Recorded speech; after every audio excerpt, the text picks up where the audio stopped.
मोरध्वज नाम के एक राजा थे, बड़े अच्छे राजा थे।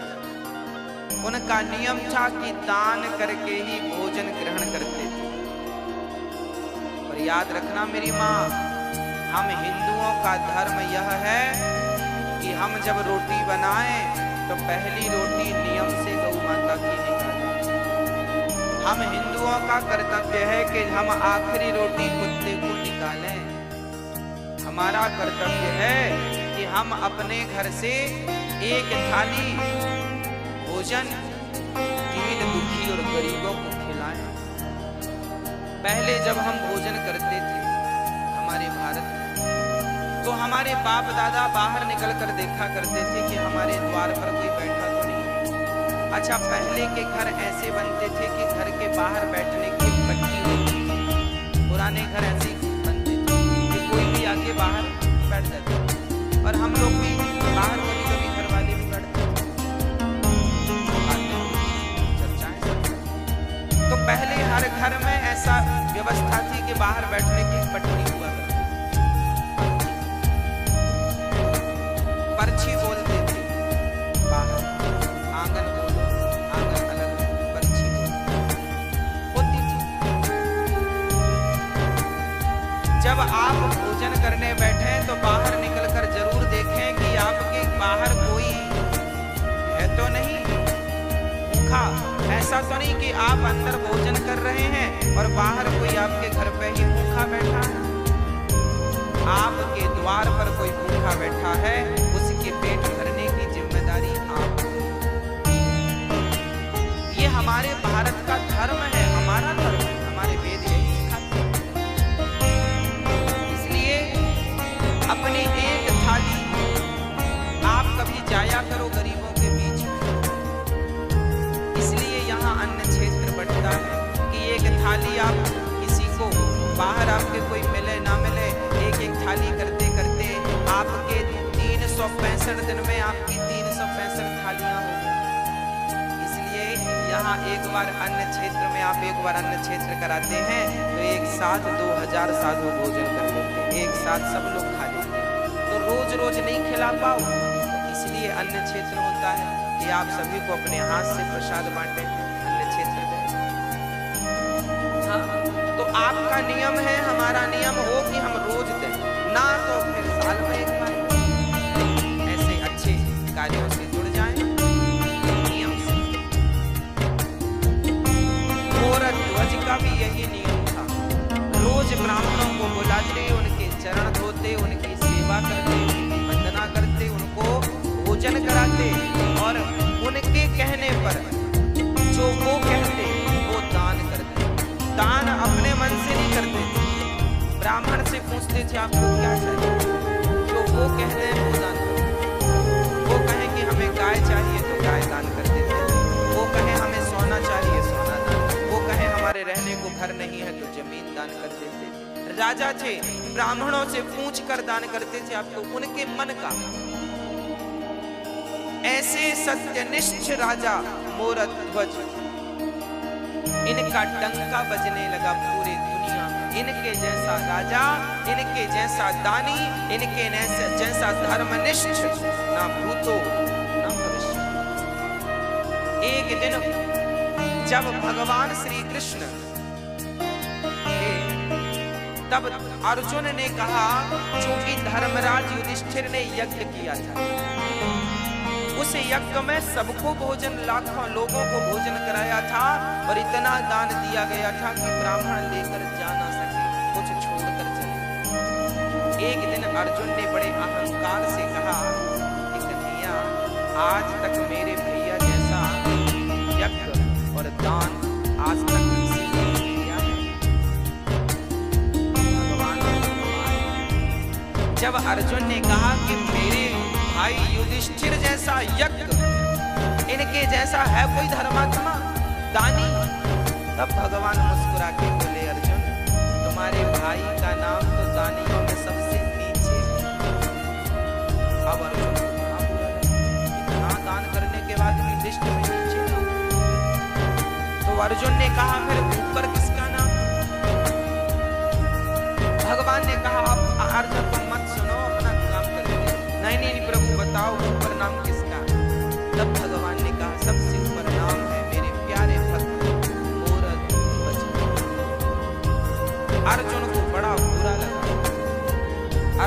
लगा कि मेरे भाई से बड़ा दानी, उनको डाउट था कि मेरे भैया से बड़ा दानी हो नहीं सकता।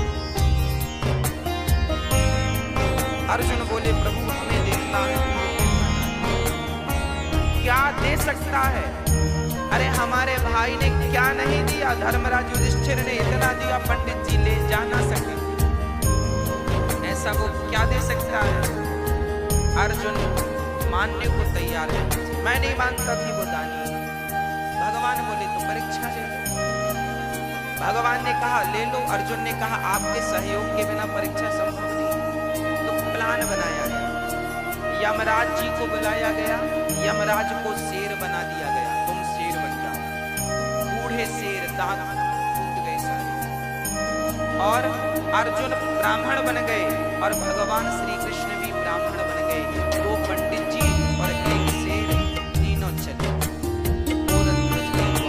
भिक्षाम देहि, भिक्षाम देहि, हे राजन मैं भिक्षा। तुरंत राजा दौड़ कर आए, ब्राह्मण आइए आइए आइए, मेरे तो भाग्य खुल गए, आप जैसे ब्राह्मणों का पदार्पण घर में आए। गोरध्वज ने चरण धो करके, ब्राह्मण घर में कभी भी आए तो अपना अहंकार त्याग करके उसके चरण धोकर उसको अंदर ले जाइए। जब उसके चरण धोकर अंदर ले जाएंगे तो आपके सारे समस्त पाप नष्ट हो जाएंगे। चरण धोना परंपरा रही है हमारे यहाँ। एक बहुत बड़े कोई व्यक्ति थे, ज्ञानी, वो भी ब्राह्मण थे। उन्होंने अपनी बेटी की सुंदरता देखी तो एक सुंदरता देखकर एक लेख लिख दिया, मेरी बेटी इतनी सुंदर है। जैसे ही वो अपनी बेटी की सुंदरता का निरूपण अपने एक ग्रंथ में कर रहे थे, तभी उनको कोढ़ का रोग हो गया। ब्राह्मणों को बुलाया, भाई हम तो देखो बेटी के ऊपर ये ग्रंथ तैयार कर रहे हैं, बेटी कितनी सुंदर है, लोग पढ़ेंगे, हमें कोढ़ क्यों हो गया? तब ब्राह्मणों ने कहा कि बाप थोड़ी बेटी की सुंदरता का वर्णन कर सकता है। अरे सुंदरता का वर्णन तो पति कर सकता है, पत्नी।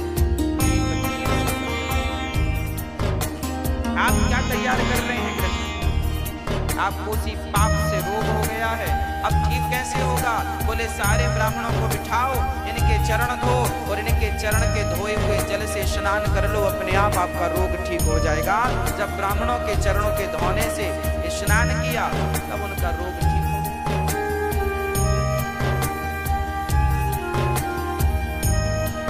भगवान श्री कृष्ण भी सुदामा जैसे ब्राह्मणों के चरण धोए कि नहीं? हाँ या ना? वो तो भगवान थे ना। भगवान को क्या जरूरत थी ब्राह्मण के चरण धोने की? अरे ब्राह्मण तो खुद पांव पड़ते हैं भगवान के, ब्राह्मण तो खुद भगवान के चरणों की धूल मस्तक पर रमाते हैं, ब्राह्मण तो खुद अपने आंसू बहाते हैं भगवान को पाने के लिए। उस परमात्मा के लिए हम रोते हैं और वो हमारे चरण क्यों धोएगा? क्योंकि भगवान कहते हैं अतिथि देवो, यदि मैं ही इस मर्यादा का पालन नहीं करूंगा। इसलिए भगवान ने ब्राह्मण सुदामा के चरण खुद धोए हैं और फिर उन्हें भोजन कराया। आपके घर कभी ब्राह्मणों को बुलाना भोजन पर तो सबसे पहले उनके चरण धोना और चरण धोकर ही उन्हें भोजन पर बिठाना, भोजन कराना। आजकल तो 13ही बरसी में भी लोग पाँव नहीं धुलते। आप अपने माता पिता की 13ही करते हो ना, बरसी करते हो ना, तो आज के बच्चे तो इतने एडवांस हैं, वो पाँव धोले क्यों? क्योंकि वो तो बड़े साहब हैं, पाँव धोने में शर्म आएगी, काहे धोलेंगे पाँव? अरे भैया, ब्राह्मणों के चरण को जब आप धुलते हैं तो ब्राह्मणों के चरणों को धुलने में जितना पानी खर्च होता है वही पानी तुम्हारे पूर्वजों को पानी प्राप्त होता है पीने के रास्ते। मैं मरूंगा तो मैं भी वही पानी पीऊंगा जो मैंने ब्राह्मणों के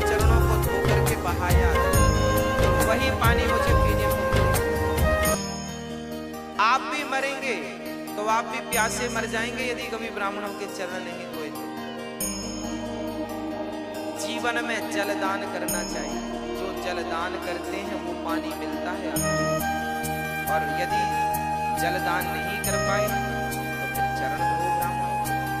इसलिए 13 में चरण धोए जाते हैं। ब्राह्मण 13 ब्राह्मण के चरण धोकर बिठाया जाता है प्रसाद जी।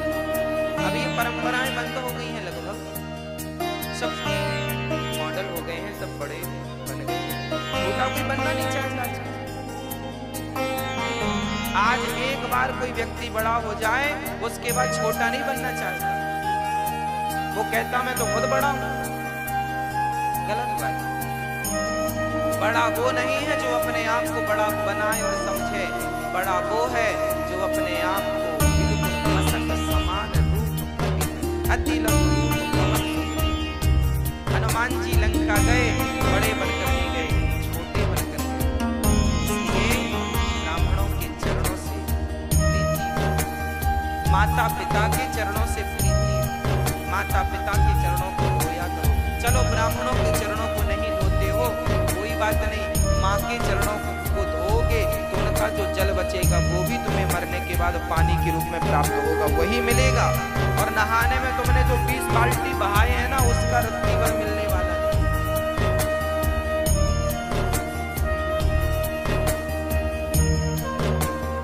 गौ माता को जो पानी पिलाया है वो पानी भी आपको प्राप्त होगा। जरूरतमंदों को जल का दान दिया वो भी जल आपको प्राप्त, जो दिया है वो मिलेगा। गाली दी है तो गाली मिलेगी, और राम राम दिया है तो राम राम मिलेगी। ये समझो कि कांटा चुभोया है तो तुम्हें भी कोई पीछे से चुभेगा, और तुमने एक चुभोया वो 2 चुभे, ब्याज भी मिलता है। और आपने किसी के रास्ते में पुष्प बिछाए हैं तो आपने गुलाब के बिछाए हैं तो फिर आपको कमल के पुष्प कोई बिछा के देगा, क्योंकि ब्याज अच्छे का अच्छा, बुरे का जैसी करनी। अब भगवान श्री कृष्ण आए हैं और उनको मोर ध्वज ने बिठाया है, चरण धोए हैं और चरण धो करके भोजन। ब्राह्मणों ने कहा राजन हम भोजन बाद में करेंगे, पहले हमारा शेर बाहर खड़ा है, उसे आप कुछ भोजन की व्यवस्था कीजिए। हाँ हाँ, मोर ध्वज बोले बताइए शेर क्या खाएगा? उसके लिए हमारे पास बढ़िया जो कहें वो हलवा बनवाएं, जो कहें वो रोटियां बनवाएं, मालपुआ खवाएं। क्या खाता है आपका शेर?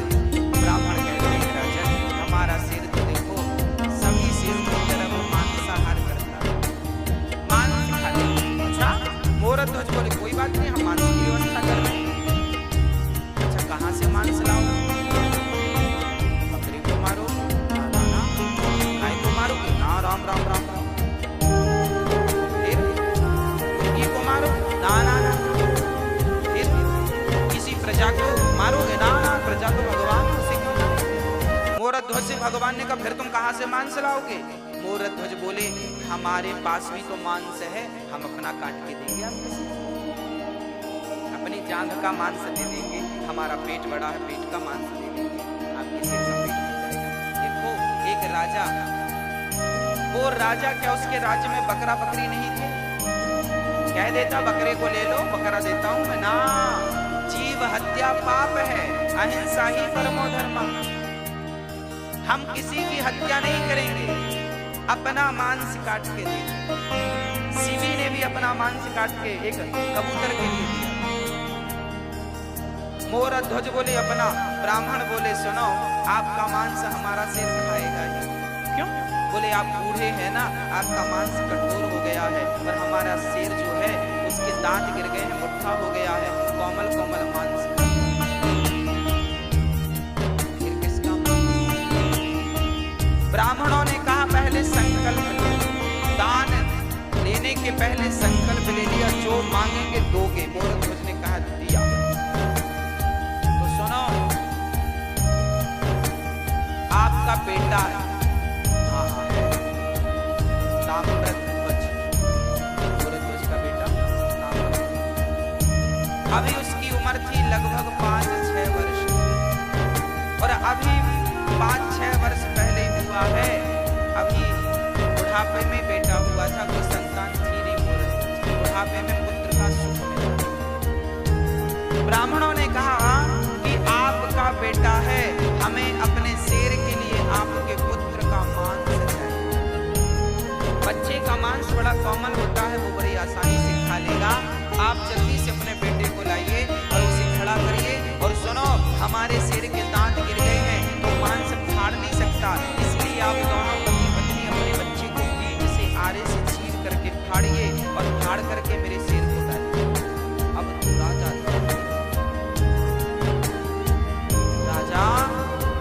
कुछ समझ ना पाए।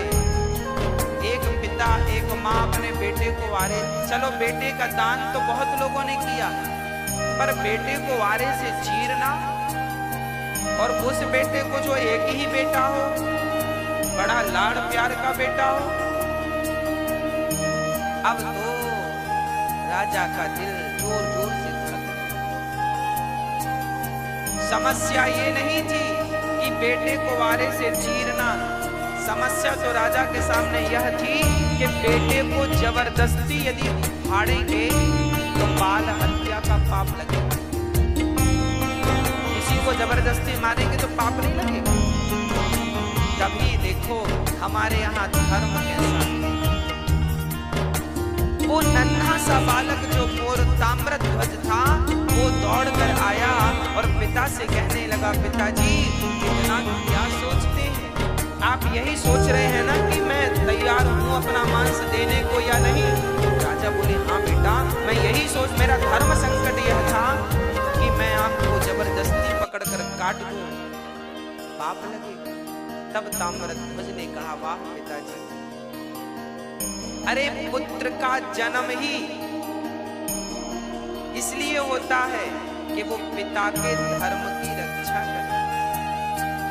जिस पुत्र ने अपने पिता के धर्म की रक्षा नहीं की, उस पुत्र का पुत्र होना व्यर्थ है। क्योंकि आपने अपने पिता के धर्म की रक्षा नहीं की। उस बेटे ने कहा, पिताजी आज आपका धर्म ना चला जाए, इसलिए अपने धर्म को बचाइए। बेटा चला गया तो कल दूसरा बेटा आ जाएगा, पर धर्म चला गया तो दोबारा धर्म लौट कर नहीं आएगा। इसलिए धर्मो रक्षसि रक्षित, धर्म की रक्षा करो। ताम्रध्वज खड़ा हुआ, राजा ने आरा लकड़ी चीरने का आरा पकड़ा, पर रानी माँ उसे तैयार करना बड़ा कठिन। जब राजा ने कहा कि हमने ब्राह्मणों को वचन दिया है कि अपने पुत्र का मांस शेर को खिलाएंगे, पत्नी से कहा, क्या तुम इस धर्म में मेरा सपोर्ट करोगे? अच्छा, वो भी कह देती कि मेरा बेटा है, आपकी बस थोड़ी। वो कहती, मेरा भी अधिकार है, मैं नहीं मरने दूंगी इसे, तो भी धर्म का। फिर भी राजा अपने वचन को पूरा नहीं कर सकते थे। पर देखिएगा, तब का पति, तब की पत्नी और तब के पुत्र कैसे हुआ करते थे। पत्नी ने कहा, स्वामी जी आप अपने धर्म की रक्षा कीजिए, मेरे तो वैसे 100 बेटे आपके धर्म के लिए बलिदान है, कुर्बान है। आपके धर्म के लिए यदि मैं मेरे पुत्र का, मेरे ममत्व का बलिदान लेना पड़े तो मैं अपने ममत्व का बलिदान दूं। खड़ा कर दिया बेटे को, बेटे की मर्जी से, और आरा रखा गया, आरा चीर करके।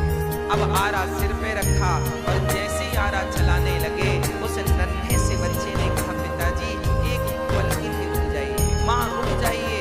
अंदर से गया और रुई लेकर के, रुई कान में लगा दी, माँ के पिता के कान में। माँ ने कहा, बेटा ये कान में तुमने रुई क्यों लगा दी? पिता ने कहा, बेटा ये मेरे कान में रुई क्यों लगाई? तब उस नन्हे से ताम्रध्वज ने कहा, पिताजी, माँ जी, जब आप आरा चलाओगी ना तो हो सकता है मैं दर्द के मारे चीखूं, हो सकता है मैं चिल्लाऊं, पर माँ मैं कितना भी चीखूं, मैं कितना भी चिल्लाऊं, मैं चाहता हूं कि मेरी चीख आपके कान तक ना जाए, इसलिए मैंने रुई लगा दी। क्योंकि कान तक मेरी चीख चली गई तो आप आरा चलाना रोक दोगे, और आरा चलाना रुक गया तो आपका धर्म ही संकट में पड़ जाएगा। और मैं नहीं चाहता कि मेरी कोई चीख आपके धर्म पर कोई बाधा बने। बोलना नहीं चाहिए। आ रहा बस खड़े हो गए ताम्रध्वज, आप कानों में रुई लगाई और वो माता पिता अपने धर्म की रक्षा के लिए अपने पुत्र को ही बीच से चीर दिया। देखते देखते खून की पिचकारियां निकलने लगी, कभी वो माँ के मुंह को भिगाए तो कभी पिता के मुंह को भिगाए, और वो पिचकारियां निकलती जा रही हैं और आरा चलता जा रहा है। ये भारत की सत्य घटनाएं हैं, ऐसा हुआ है, ऐसा भारत था हमारा। दर्शन करो इस भारत का, ऐसा भारत कि धर्म के लिए पुत्र तैयार हो गया और धर्म के लिए माँ बाप ने बच्चे को आड़े से, चूंकि वचन दे दिया था कि मैं आपको आपके शेर को मांस दूंगा, 2 भागों में काट दिया। अब रानी रोने लगी, अब बच्चे को जब देखा तो रोने लगी। ब्राह्मणों ने कहा खबरदार, यदि आप रोए तो हमारा शेर मांस खाएगा, चला जाएगा भूखा, आपको रोना नहीं है। अब देखो, माँ ने बेटे को आरे से चीरा है, बेटा मर गया है, पर शर्त यह है कि इसके मरने पर रोना नहीं। अरे रोकर ही अपना दुख कम कर लेती हो माँ, पर रोने में भी पाबंदी लगा। ब्राह्मणों ने कहा इसका दायां भाग उठाकर मेरे शेर को डाल दो और बायां भाग ले जाकर फेंक दो। जब उस माँ की आंखों से एक आंख से आंसू निकले, ब्राह्मणों ने कहा माँ रोई क्यों? तब कहा उस माँ ने, मेरे पुत्र का एक अंग तो आपके काम आ सका, पर दूसरा अंग आपके काम ना आ सका, इसलिए आंखों से आंसू निकल आए। शेर ने उस मांस को खा लिया और अब ब्राह्मण बड़े प्रसन्न हुए। ब्राह्मणों ने कहा राजन, अब हमें भी भूख लग रही है, अब हमें राजा रानी ने थाल लगाई और ब्राह्मणों को परोसा, और ब्राह्मण जैसे ही रोटी तोड़कर अपने मुंह तक ले गए, वापस रख दिया। ब्राह्मणों ने कहा राजन, हम आपके घर भोजन नहीं करेंगे, क्योंकि आप हत्यारे। कौन सी हत्या? आपने अभी अभी अपने बच्चे को मारा, और हत्यारों के घर हम भोजन नहीं करेंगे। ये कहकर ब्राह्मण जाने लगे, तब मोर ध्वज चरणों में गिर पड़ा, महाराज मेरे घर से अतिथि भूखा चला जाएगा तो मेरे जीवन भर की भक्ति, जीवन भर का पुण्य आज बेकार हो जाएगा। ब्राह्मण देवता मेरे घर से आप भूखे ना जाइए, आप भूखे ना जाइए। ब्राह्मणों ने कहा आप हत्यारे हो। अरे मोरध्वज ने कहा मैंने हत्या नहीं की, आपने ही तो कहा था, हमने कुछ नहीं, हम नहीं जानते, हमने कहा जरूर था, पर आपने तो हत्या की है, तो हत्या का तो पाप लगेगा, और तुम जैसे बाल हत्यारे को घर हम भोजन करेंगे। ये कहकर जाने लगे। तब मोरध्वज ने विचार किया, बात तो सही है, मैंने अपने धर्म की रक्षा के लिए अपने माथे पर पुत्र की मृत्यु का कलंक ले लिया। लोग क्या कहेंगे, कैसा राजा है, अपने धर्म के लिए अपने पुत्र को मार डाला। ये कहकर राजा रोने लगे, हे विधाता कैसी कठिन परीक्षा ले रहे हो, ये हत्या का पाप मेरे माथे पे लगेगा तो मैं कैसे जीवित रहूंगा। ये कहकर कि राजा मूर्छित हुए, और जब होश आया तो उन राजा ने कहा, हे विधाता, हे ईश्वर, यदि मैंने आज तक सपने में किसी का दिल ना दुखाया हो और मेरे घर से कोई अतिथि आज तक संतुष्ट होके ना गया हो, मैंने सदा संतुष्ट करके भेजा है सबको, आज तक यदि मेरी सेवा पूजा से आप प्रसन्न हैं तो हे नाथ मुझे से धर्म संकट से उबारिए। और कहते कहते मोरध्वज ने कहा, बेटा ताम्रध्वज, एक बार तूने मर करके अपने पिता के धर्म को बचाया है, पुत्र एक बार जीवित होकर अपने पिता के धर्म को बचा ले।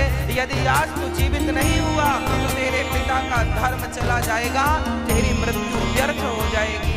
ये कहकर मोरध्वज नीचे गिरे। तभी अंदर से आवाज आ गई, पिताजी मैं मरकर भी आपके धर्म की रक्षा करूंगा और जिंदा होकर भी आपके धर्म की रक्षा करूंगा।